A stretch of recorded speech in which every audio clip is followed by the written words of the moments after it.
Baik, di sini saya akan menjelaskan mengenai latar belakang.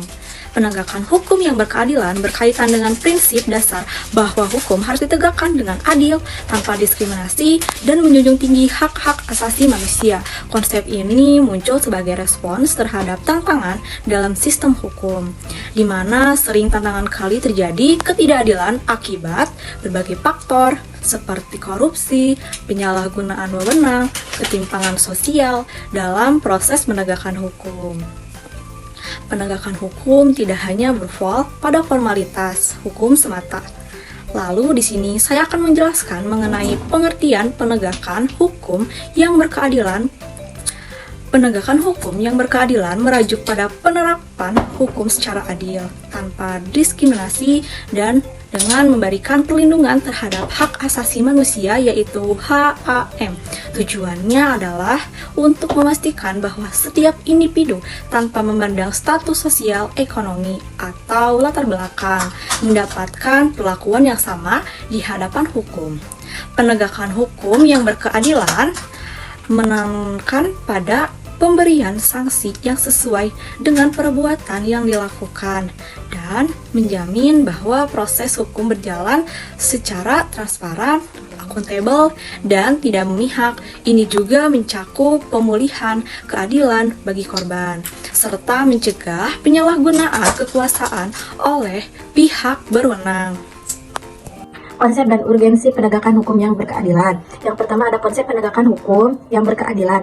Ada persamaan di hadapan hukum, ada kepastian hukum, dan ketiga ada proporsionalitas, yang keempat ada transparansi dan akuntabilitas, dan yang keempat ada hak asasi manusia. Dan juga ada urgensi penegakan hukum yang berkeadilan. Yang pertama ada mencegah ketidakadilan, yang kedua ada mencegah kepercayaan publik, yang ketiga ada mewujudkan negara hukum, mencegah penyalahgunaan kekuasaan, dan melindungi hak asasi manusia. Historis sosiologis politik penegakan hukum yang berkeadilan di Indonesia. Secara historis, upaya penegakan hukum pengadilan sangat terkait erat dengan tujuan negara.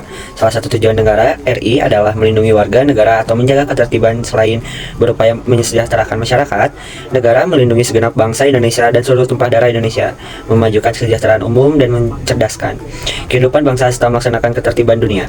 Agar negara dapat melaksanakan tugas dalam bidang ketertiban, perlindungan warga negara, maka disusunlah peraturan-peraturan yang disebut peraturan hukum.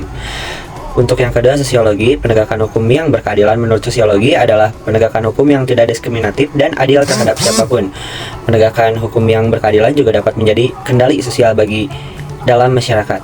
Yang ketiga ialah politik. Penegakan hukum yang berkeadilan secara politik dapat diartikan sebagai penegakan hukum yang dipandu oleh nilai-nilai Pancasila dan tidak terpengaruhi oleh politik secara otoriter.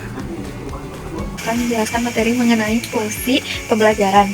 Nah, fungsi ini yaitu untuk menegakkan hukum yang berkeadilan dan dapat diakses kapan saja dan di mana saja oleh siswa. Lalu bisa diakses melalui perangkat elektronik, juga menyediakan media interaktif yang membuat siswa tertarik dengan pembelajaran karena terdapat multimedia seperti video, animasi, dan hal-hal menarik lainnya. Lalu ada esensi dan urgensi penegakan hukum di Indonesia. Yang pertama, esensi penegakan hukum. Ada keadilan, keamanan, keterlibatan, transparansi, dan akuntabilitas. Yang kedua, ada urgensi penegakan hukum. Yang pertama, mencegah kejahatan. Yang kedua, mengatasi kesenjangan sosial. Yang ketiga, meningkatkan kesadaran hukum. Dan yang keempat, meningkatkan kualitas masyarakat. Terakhir, meningkatkan kualitas pelayanan. Kesimpulannya ialah penegakan hukum yang berkeadilan harus memperlakukan semua orang dengan setara di depan hukum tanpa diskriminasi, baik berdasarkan status sosial, ekonomi, politik, ataupun yang lainnya.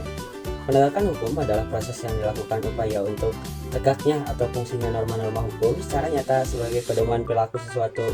Hubungan hukum adalah kehidupan bermasyarakat. Untuk mencapai penegakan hukum yang berkeadilan di Indonesia, diperlukan pembaruan dalam sistem hukum, peningkatan transparansi dan akuntabilitas lembaga hukum, serta peran aktif masyarakat dalam mengawasi dan menuntut keadilan. Jika langkah-langkah ini diambil secara konsisten, maka penegakan hukum yang adil dan merata bagi semua lapisan masyarakat dapat lebih mudah dicapai.